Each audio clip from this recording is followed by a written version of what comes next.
Okay. Hi, Alice. How are you doing today? Hi, I'm good. I'm doing good. It's just been a little bit of a rough week and stuff, but I'm Okay. here, and things are all right. So I guess I have to be thankful. Yeah, you're just kind Yeah. of having a rough week, you said. Yeah. It's just, I feel like things are just not moving how I want them to move, I'm getting a little frustrated. Um, I just, I keep praying, but it seems like it just nothing's kind of moving how I want to. So it's a little bit frustrating for me. Okay, you're struggling a bit then. Yeah. Okay. Well, sort of picking up where we were last session, I know we talked about that you were still struggling, but you were just hoping to kind of pick yourself back up so that you could be there for your kids and get them back. Um, that you were just ready to be on your feet again. Yeah. So this session is going to be a little bit different in the sense of I'm basically going to be asking you a few questions that are essential. They might be a little uncomfortable for you to talk about, but they're important for me to understand just so I can get a feel of like who you are, what your struggles are, who you Okay. might have been in the past. But I did just want to reiterate to you again that this is your session. You are in charge of it.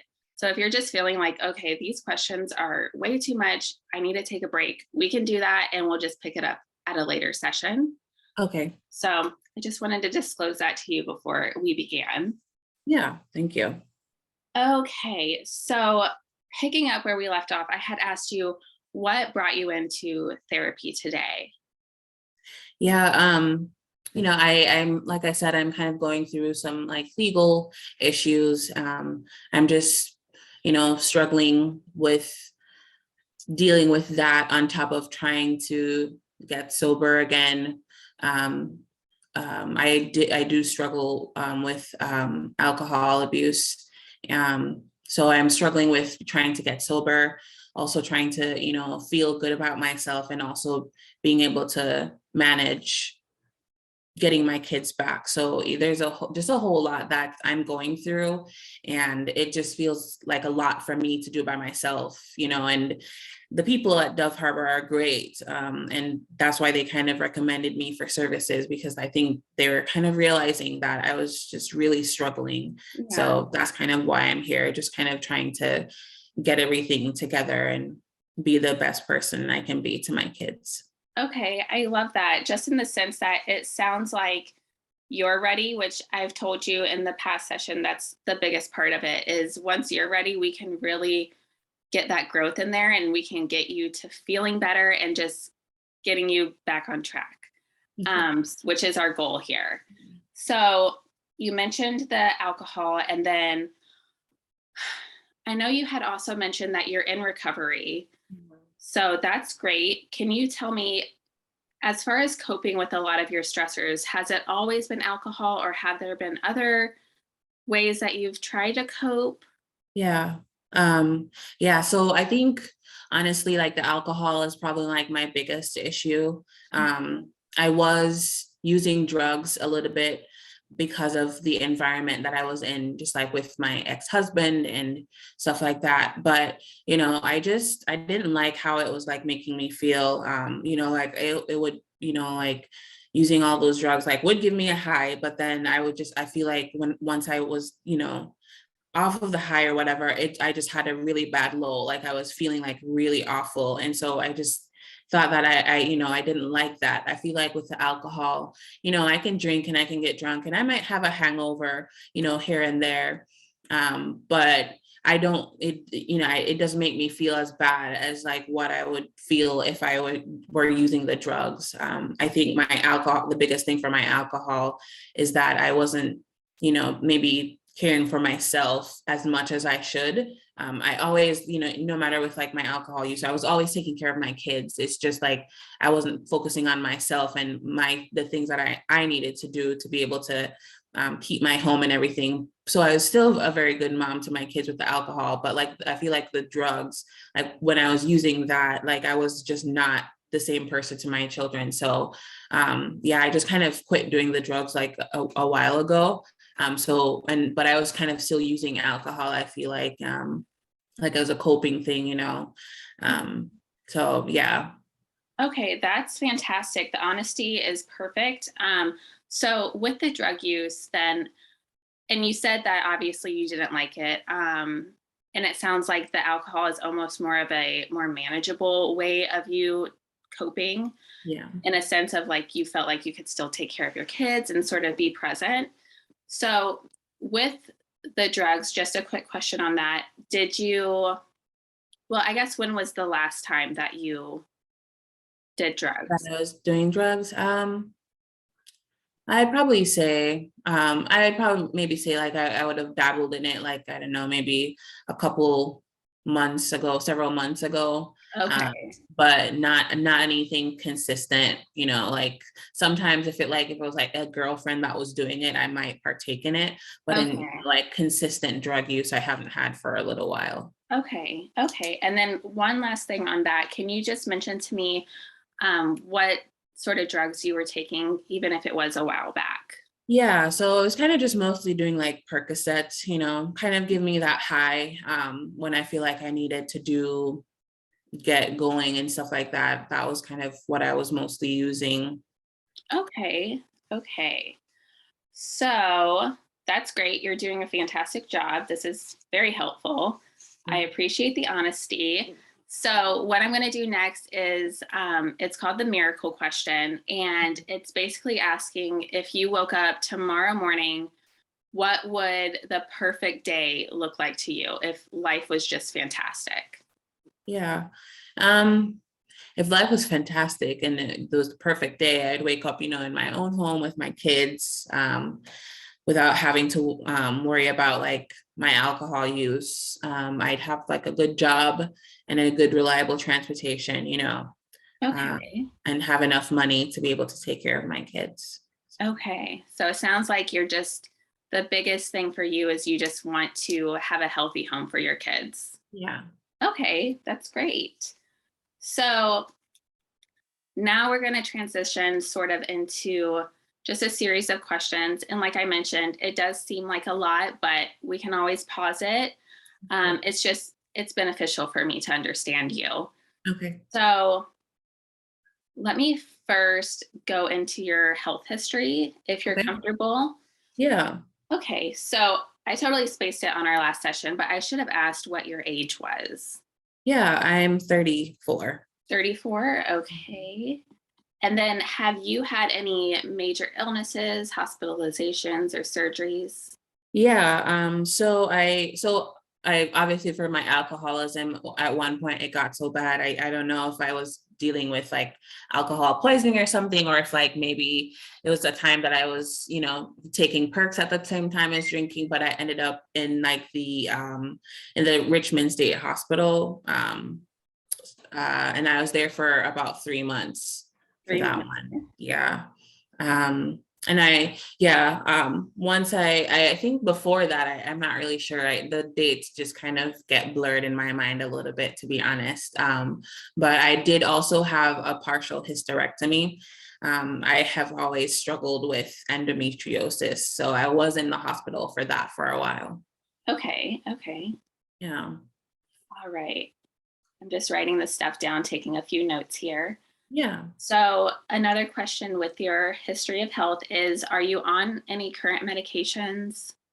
Um, I'm not on any current medications, but I do have like a doctor that I go to regularly to just get some checkups on and stuff. Okay, well, that's good. So, like a basic routine sort of Yeah. checkups. Okay, Yeah. great. So, my next question is, as far as your substance abuse, does that tend to run in your family history? Yeah. So it's a lot of like my parents, or both my parents and just like people in their family kind of dealt with a lot of substance abuse, but Mhm. alcohol was like the big thing in my family, to be honest. Okay. Yeah. So my dad, he struggled with substance abuse more so than he did with alcohol. And he passed away when he was like 63. I think he's just like using a lot. He just like passed away at 63 with like cancer. He'd probably smoke a lot, just use drugs and then drink on top of it. So he passed away when he was 63 with emphysema and cancer. Okay. Um, yeah, my mom, she did, she was like more, she drank more. And I think it was just kind of like for her, it was just a way to deal with like my dad using drugs and kind of being abusive and everything. So she abused alcohol as well. And she's still here, thankfully, and she's definitely in recovery from alcohol. So Okay. yeah, but just like a lot of like drug use, like my cousins, like they use drugs. Yeah, my ex-husband, he's another story, but that was like a lot of drug use. But in terms of like my immediate, like my family, there's like a lot of drug use and stuff, and a lot of health issues because of drug use, especially on my mom's side. So, Okay. So a few things within that. So with your father's passing, how long ago was that for you? um, I don't even know how many years ago that was. Oh, Uh, okay. I maybe between 5 and 7 years ago. Okay. Were you very close with your dad? No, No. no, Okay. not at all. The last time that we were able to talk was like when I was around like 9, and like Wow. since then I have not like had a really good relationship. I just didn't think it was worth it to have like a relationship with him at all. So yeah, I did not have a good relationship with him. Just I wasn't really interested in that at all. So Okay, I understand. yeah. Um, Another one was you mentioned your mom, she also struggled with alcohol abuse. And then you mentioned some abuse within your home. Was she abused? And then were you? How was that living situation for you?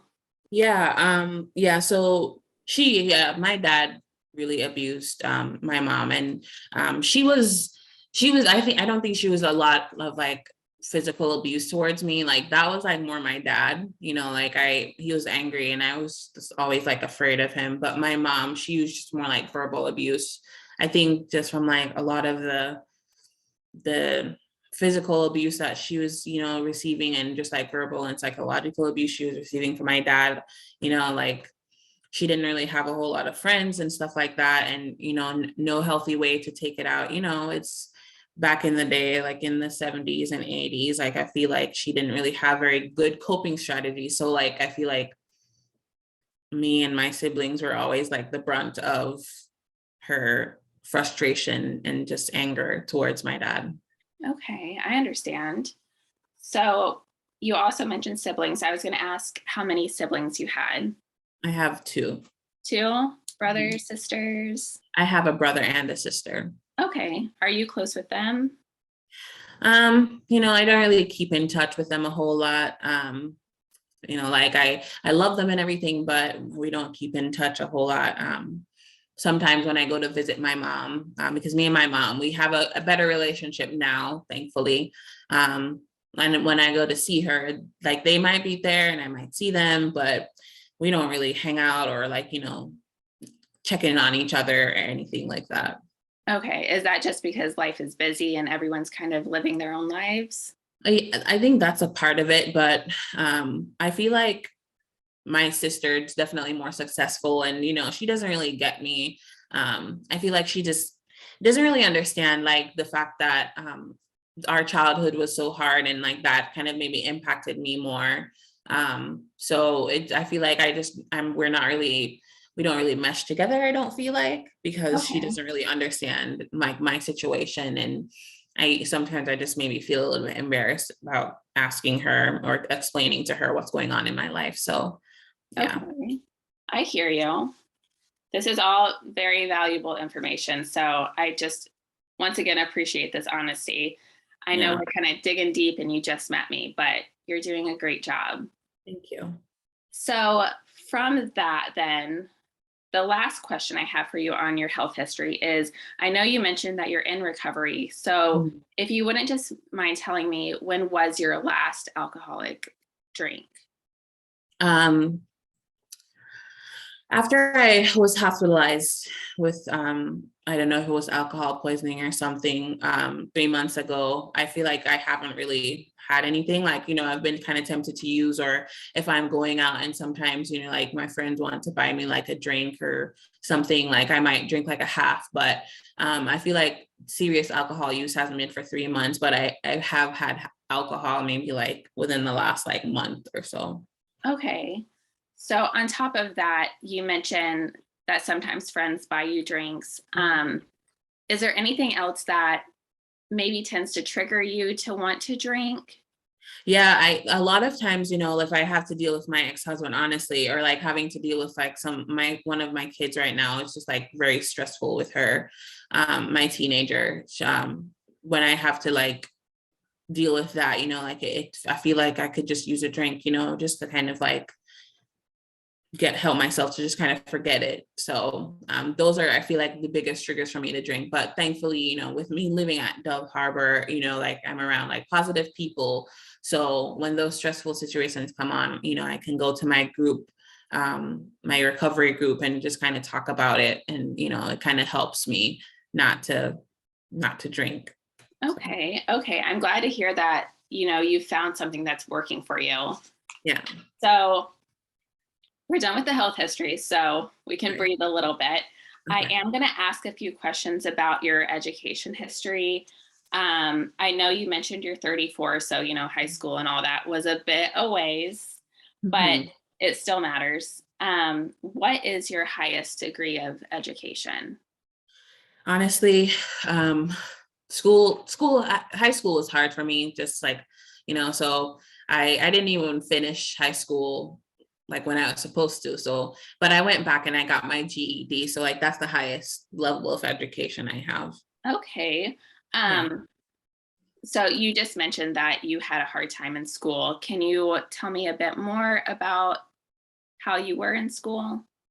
Yeah. So honestly, like, so I started school, like 5 or whatever, but I feel like by the time I got to like elementary school, I went to so many different like elementary schools, like, I don't know, maybe like 13 or something. Oh, It's wow. like a lot, and it was because like we were poor, and like with my mom struggling with alcohol, and after she kind of separated from my dad, we just kind of moved around a little bit because she needed to find somewhere to be able to find work, or to find housing. So I feel like we were just always moving around a lot. So yeah. Okay. Yeah. And then, yeah, I think my issues with school kind of started really when I was in like the third grade.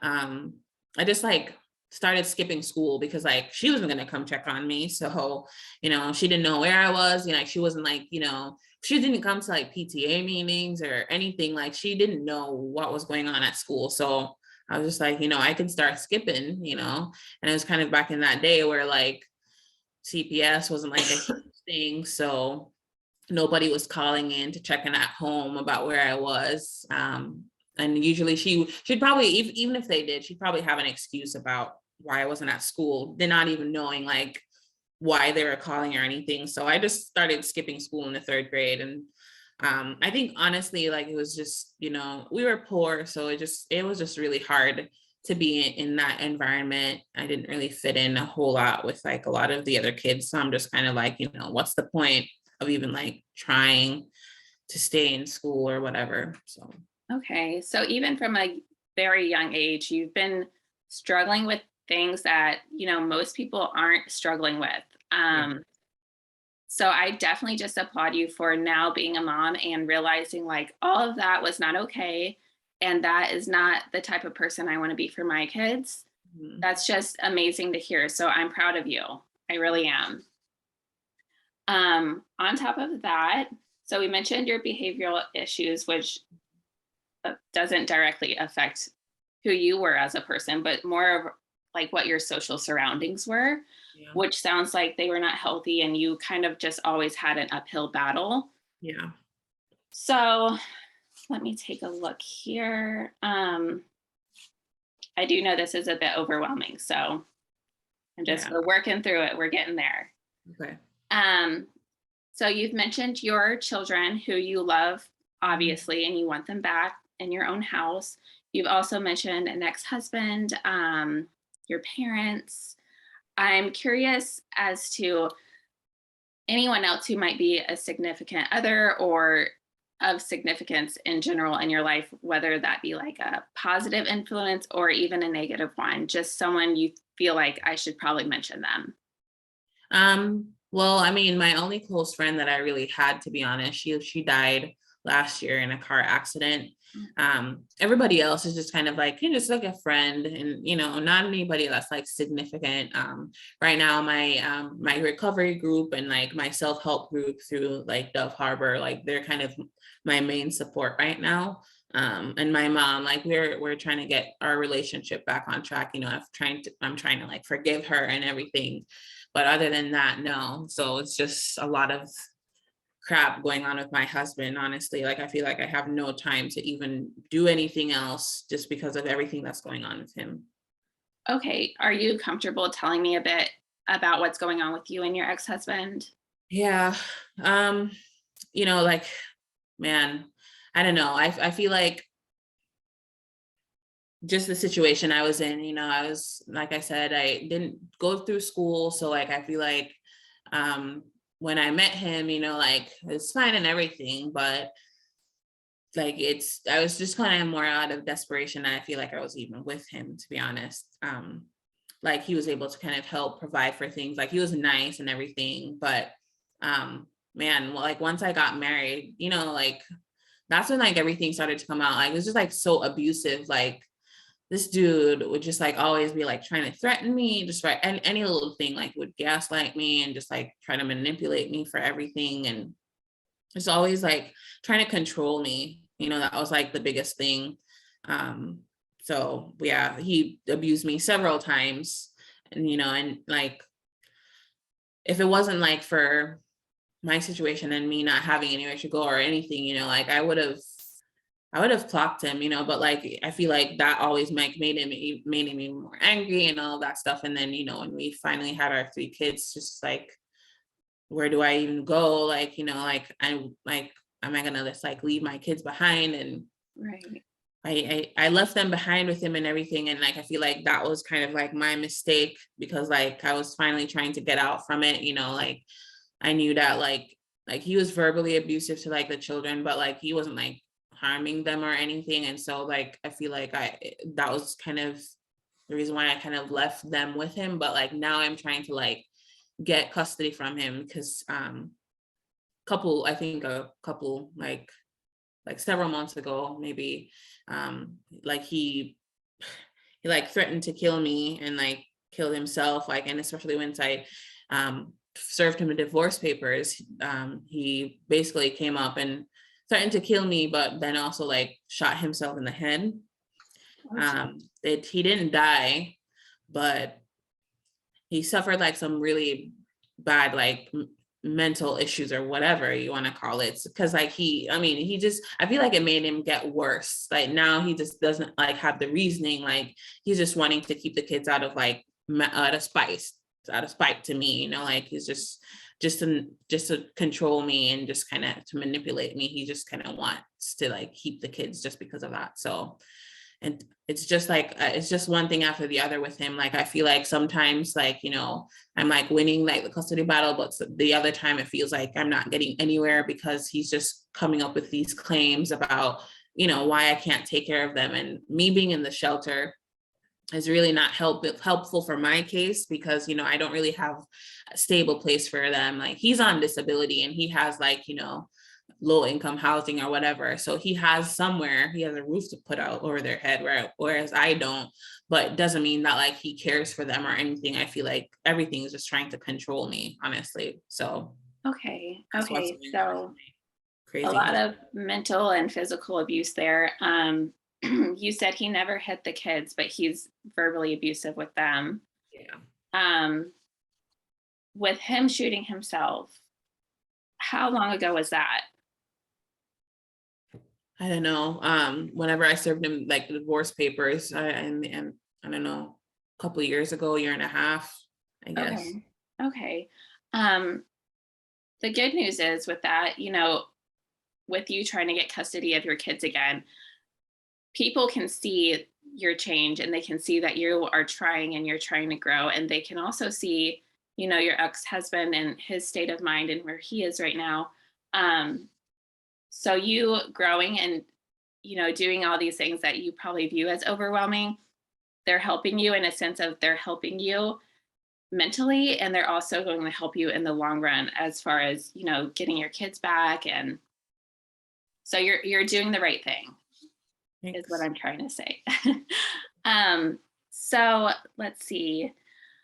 Um, the next one was your employment history. Are Yeah. you currently employed? Um, I have like a little part-time job that I'm trying to do here and there, like the Dove Harbor, like they try to give me like a, little job here and there, but um, yeah, I don't know. Okay. One thing I wanted to go back to kind of mention too, like you had asked me about like my medication. I didn't take like any medication for any physical stuff, but I just wanted to, I don't know if it's gonna matter or anything, but I do take some antidepressants. I'm Oh, okay. on it's called Effacor, I think. Okay.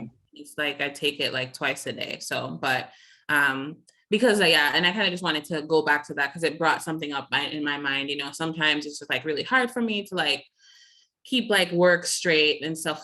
So um like that's kind of, yeah, my work situation kind of varies a lot, but like I'm doing a lot of stuff through like the Dove Harbor thing, trying to find like a job that's going to be fitting for me, and for a job that would understand that some days I might have, struggles and might need some extra time or something, but yeah.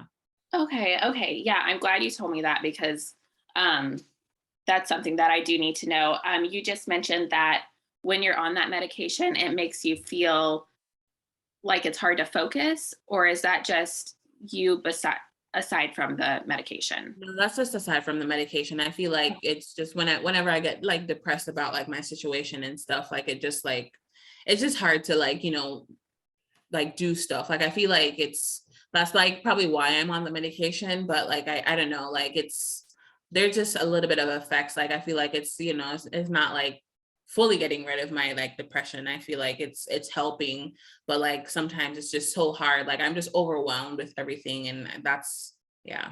I don't know if that Okay. answers that question. Okay. I'm glad you told me that. That's great. Okay. So, you said that you're having little jobs here and there with Dove Harbor. Mhm. Do you feel like the income that you're bringing in right now is meeting your needs? Um, I wouldn't say like meeting my, like if I right now my needs, yes. But I'm trying to save up a little bit of money if I need to like put the deposit on an apartment or something. Mhm. Like the money that I'm making currently at my job, I won't say that it would be able to help me, support my kids plus to pay for rent and everything. So I'm definitely trying to see if I can find something to be able to like get me on my feet, like a job that will pay me enough to get me on my feet a little bit faster. Okay, okay. Yeah. Um, and then as far as like your actual employment history going back as far as you can remember with jobs, have you experienced any sort of like job losses? Yeah, just because of like, like stuff with my husband, if he like showed up at my job or something, like because he would do that, I've lost like jobs because of that. I've just lost jobs like going because I went in like hungover. Like, so some of it was like my fault, or just if there were other things with like my kids and I needed to like go get them from my husband because he was, shooting up drugs or something, like I lost some job because of that, because I told him I had nobody else to go and get my kids. So yeah, I've kind of lost some jobs along the way, but um I've been trying to like, yeah, keep more consistent jobs. Okay, okay. And then lastly, have you had any like special job trainings? Um Yeah, through Dove Harbor, like they're trying to help us get like just like different certificates. Like one point I tried out to, I didn't know if cosmetology was gonna work for me. I tried it a little bit. Didn't really like that. So right now I'm trying to do something in like food handling, like I don't know, going into like serving or something like that. So yeah. Okay, I love that you're using the resources at Dove Harbor. That's what they're there for. Yeah. Um, okay, so as I mentioned before, like our surroundings and our environment, it has a huge impact on, who we are and how we function daily. So Mhm. I'm just going to ask you a few questions about your environment and more of like your personal behavior. So Sure. you have mentioned that you've struggled through a lot of significant losses. There's no denying that. So um, I'll make sure to make notes on that. Mhm. Also, have you had a history of any criminal charges? Yeah, I don't know. I think like I had like a history of getting into law like when I was using. So I have like some class B felonies. I was like in jail for like 6 weeks or whatever. But um I feel like I did my time, like I did my time and I've been paying my court fees, my drug court fees and everything. And so I'll actually be able to graduate from drug court in April. So pretty proud of Okay. myself for that. Yay. Yeah, that's great. Okay, Mhm. perfect. Yeah. Another thing is we've also already talked about the abuse. So, I mean, you just talking and telling me your history, it's answering a lot of questions I was going to have to ask anyways. So I appreciate that. Is there any other trauma in your life that you feel might be beneficial to mention? Um, no, well, I don't know. I like losing my friend was kind of, like really hard for me. I haven't like used any like drugs or anything to cope with that. Like even though I wasn't even really close with my dad, like when he died, like he had emphysema and cancer, like they had found out, but like apparently they said he died by suicide. And that was kind of just like a shock for me, like because like he abused drugs and like he did alcohol and I just didn't want to have to like I didn't know if that's how I was going to end up.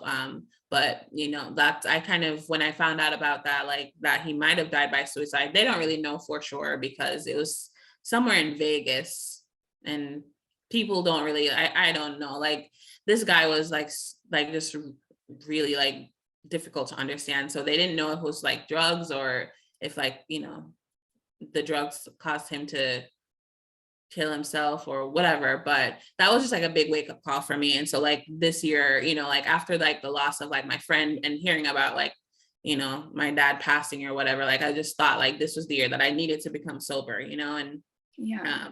like I feel like my temper has gotten better, all of that. So like a lot of like horrible things, especially like losing my friend in that car accident, like that was hard for me. But I feel like I'm just kind of I found religion and I'm just kind of learning and kind of growing a little bit more. So Okay. Okay. So those traumatic events you've taken them to sort of make it a positive thing in your life to sort of have learned from. I'm sure your friend would be incredibly proud to hear you say that. So, thank you.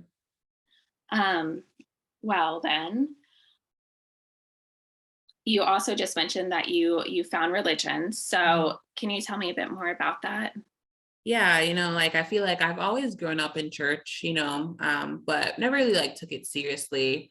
But now like I'm just kind of praying more, just kind of, just for my own like strength, like, just to help me to like it gives me something to be able to do to kind of um I don't know, some kind of way to for me to like cope is like a big thing, like so just like in the past I just kind of used drugs to cope or whatever, but like kind of praying to like a higher being, like that's just kind of really helped me and like soothed me a little bit. So I feel like I'm trying to not only just read the Bible, but I'm trying to like, like live what the Bible says. So I'm trying to be like a better person to other people, like not have such a, bad temper or whatever. And, trying really hard to forgive my husband, but I'm really not there yet because Yeah. he's just done some horrible stuff. But like that's been like I've like finding religion again in my life has been really important for me in my Okay. recovery. So Okay. You're doing great. I mean, as far as forgiving your ex-husband, that is all in due time. You take your time with that. You don't want to rush anything, of course. Yeah. Um, so we're almost done. Okay. Um, I know that talking about alcohol is probably a bit of a trigger for you. So if you're comfortable, I would like to talk about your experience with alcohol just a little bit more, Okay. if you're okay with that. Yeah. Okay. Okay. So, could you tell me when the alcoholism began? What age? Honestly, like I feel like I was drinking really hard since I was like 14. Like it was probably like, like I said, my mom didn't, she had her own issues with her alcohol stuff and whatever. And I was going out and partying with my friends and everything, and like most of them started like drinking. So a lot. So yeah, just Okay. started drinking with them. Okay. 13 then. And you've honestly already answered a lot of these questions. So I'm just happy that you're able to be so honest and just keep talking and telling me about your life. You said that you tend to drink more when you're stressed out with your kids or your ex-husband. And then, of course, if someone's buying you a drink, Yeah. is there any other stressors that, sort of trigger you? No, I think that's kind of mostly it, like just dealing with my daughter and her getting into trouble and her having like a big um charge against her. Like that was like, just stressful for me. And so that was like that's when like I most likely wanted to drink. So just things with like my having to deal with that or my ex-husband. So that's mostly like my triggers. Like I feel like when I'm not, when there's not any major thing happening or whatever, like, and I, can just have peace, then I don't feel as motivated to drink. I want to drink, but like that really bad urge is in there to drink. So Okay. yeah. Okay. I love that you found that this way of coping is not healthy for you. And you're trying to find other ways. And it sounds like you are well on your way, especially with Dove Harbor's resources and just finding those healthy outlets. And even you going to cosmetology and then realizing, like, this isn't my thing. That's a Mhm. win in itself because you're able to learn, like, okay, well, this doesn't work for me, but maybe this might. So I'm glad that you're just open minded and you're trying. It's just, I encourage you to keep doing that. Okay. Um, my last question for you was, I know you're at Dove Harbor and you have your support groups there. Are there any other support groups you're in as far as like your recovery? So yeah, I do just like a weekly group therapy through Dove Harbor on top of like that Alcoholics Anonymous. Okay. Yeah, I do that too. And then therapy through Dove Harbor. And then like I have like a Bible study group and then a Okay. self-help group that I go to Oh, sometimes. you are doing great then. I was just going to make a few referrals for you, but it sounds like you've got it. You're doing great. So just real quick then, it sounds very, very simple, but with how you're expressing to me, how you are mentally currently, um, I just like to set a quick goal for you. You know, recovering from alcohol, it tends to not be a good thing for you to be in isolation. So I'm not saying to like go be by yourself for a long period. But, Mhm. maybe just before bed when you might be praying or, doing some self reflection, if you could just take a moment in your quietness and just think of this is who I want to be as a person in the future. And this is what my life is going to look like. And I'm thankful that today I did this. Mhm. It sounds very simple, but once you do it, you get this sense of like accomplishment that is very, very healthy. So Yeah. that's just some homework I want you to take home with you and do. Um, honestly, you've done very well with just telling me all of these personal things. Yeah. And it means a lot because I can take all this and I can work on finding those resources for you, Okay. making the appropriate assessments. And I just appreciate you for your time. Yeah. Thank you. I appreciate you like listening. Of Thank you. I appreciate it. course. Is there anything else that you want to tell me? No, I I know think that we was a lot. went over a whole lot. Yeah. Yeah. Okay. Well, thank you so much. Thank you.